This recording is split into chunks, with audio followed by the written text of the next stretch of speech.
everyone, and welcome back to Storytime with me, Miss Maria. This week we're going to be reading The Little Penguin Gets Hiccups by Tadgh Bentley. I'm so excited to share with you this. This is a really cute book, so I'm excited. Let's get started. Oh, hello. It's so nice to meet you, Franklin said. You would be here soon. I wonder if you might be able to help. You may have noticed that I've got a terrible case of the hiccups. It's driving me cuckoo. It all started last week on chilly night. I'm not sure how many penguins you know, but let me give you some advice. Never give chili to a penguin. It gives us hiccups.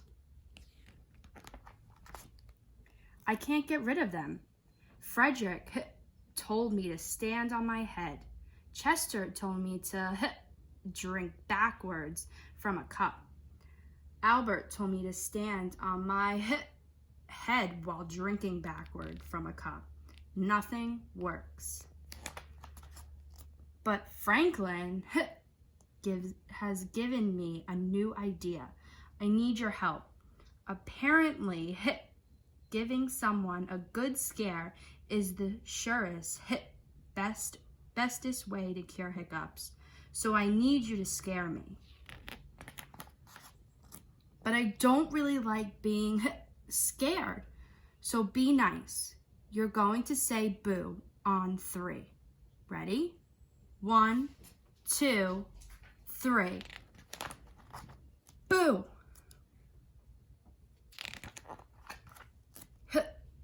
Is that it? Let's try again. Louder this time. 1, 2, 3. Boo! Pretty scary. Maybe that cured my Will I have the hiccups forever? One more time. Shout. Go crazy.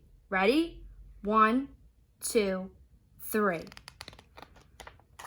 Roar! Franklin, what on earth are you doing? You told me to stand here and wait for a good scare, and then you go and jump out on me, so now my feathers are all wet, and my mom will go bonkers because she just washed these the other day. Now I'll have to wait until I'm ready to be scared again. Hey, hold on a second. My hiccups, they're gone. Oh, thank you ever so much. Let's celebrate with a nice spicy taco.